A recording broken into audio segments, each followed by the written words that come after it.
Γεια σας και καλώς ήρθατε σε ένα ακόμη βιντεάκι στο κανάλι μου Doom Spyrodisco, που όπως έχουμε πει σημαίνει όσο ζω μαθαίνω. Λοιπόν, στο σημερινό βίντεο θα σας μιλήσω για κάποιες λέξεις βρισχές αλλιώς που τις χρησιμοποιούσαν οι αρχαίοι Έλληνες. Και είναι πολύ ενδιαφέρον γιατί, όπως λέει και ένας συγγραφέας, τον οποίο από εκεί έχω πάρει το υλικό αυτό που θα σας αναφέρω, βοηθάει ακόμη και στα παιδιά, μπορεί να είναι βρισχές, αλλά βοηθάει ακόμη και στα παιδιά να αγαπήσουν τα αρχαία ελληνικά.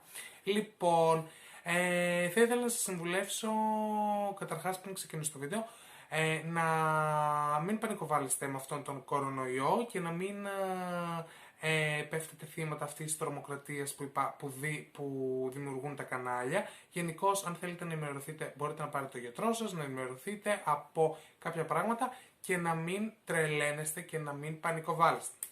Λοιπόν, στο θέμα μας, στο βίντεο, πάμε να το δούμε. Λοιπόν, η πρώτη λέξη είναι η λέξη αυροβάτης. Η λέξη αυροβάτης σημαίνει τον άνδρα, τον φιλιπρεπή άνδρα, ο οποίος είχε γυναικείο βάδισμα. Λοιπόν, η δεύτερη λέξη είναι η λέξη ανασυσύφαλος, η οποία λέξη αυτή αναφέρεται στη φιλίδωνη γυναίκα, η οποία κουνάει τον φαλό. Λοιπόν, η επόμενη λέξη είναι η λέξη βδαίο, που σημαίνει πέρδομαι, που σημαίνει βρωμάω. Καταλάβατε. Επόμενη λέξη είναι η λέξη γλωτοδεψαίο, που σημαίνει κάνω μαλάκι με τη γλώσσα. Ναι, αυτό που καταλάβατε όλοι. Η λέξη γογγύλι αναφερόταν στη λέξη στήθος.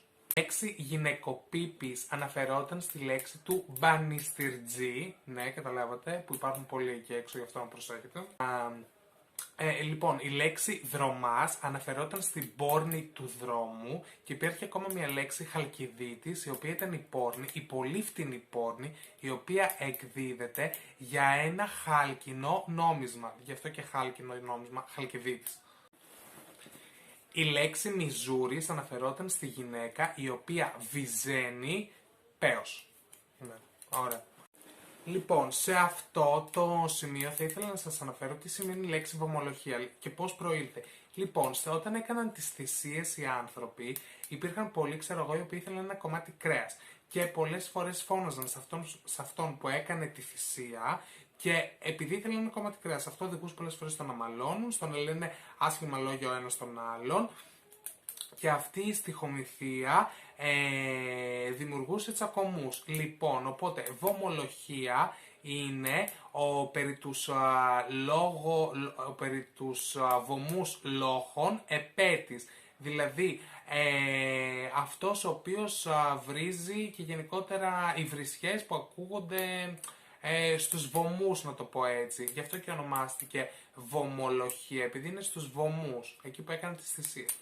Λοιπόν, έχω και κάποιες άλλες φράσεις εδώ πέρα, οι οποίες δεν είναι ακριβώς οι σωστές, τουλάχιστον στα αρχαία, αλλά είναι πολλές φορές, από κάποιους ανθρώπους που μου τις έστειλαν και θα μπορούσα να τις βάλω για χαβαλέ στο βίντεο. Λοιπόν, μία είναι φράση αφόδευε εντός, χέσε μέσα δηλαδή.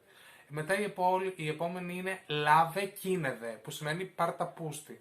Μετά η επόμενη είναι είπαγε γαμηθήνε, που σημαίνει άντε γαμίσου. Μετά η επόμενη είναι όδευε η συνουσίαν, που σημαίνει άντε γαμίσου επίσης. Έχετε και ποικιλία στο πώς να το πείτε. Λοιπόν, το άλλο είναι λάβε τους όρχης ημών, μάλλον εμού, που σημαίνει πάρ' τα αρχίδια μου. Η επόμενη είναι, δεν βλέπω κιόλας, CST για τον Πέο, που σημαίνει είσαι για τον Μπούτσο. Μετά η επόμενη είναι, δεν βλέπω πραγματικά, ήχων τεκνισμών οι όρχες μου, δηλαδή και μέτρωγαν τα αρχίδια μου. Γενικώς, sorry που μιλάω έτσι παιδιά στο βίντεο, δεν το συνηθίζω, αλλά αυτά μου στείλαν και ήθελα να το πω ακριβώς, έτσι ώστε να δώσω την αίσθηση, πώς τα λένε.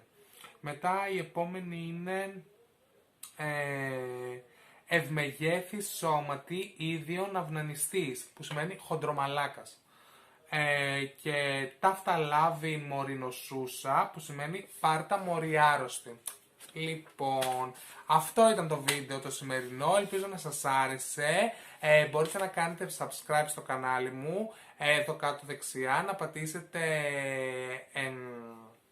εγγραφή και το καμπανάκι επίσης για να μπορείτε να βλέπετε τα βίντεό μου. Ελπίζω να σας άρεσε, να είχε πλάκα και αυτό.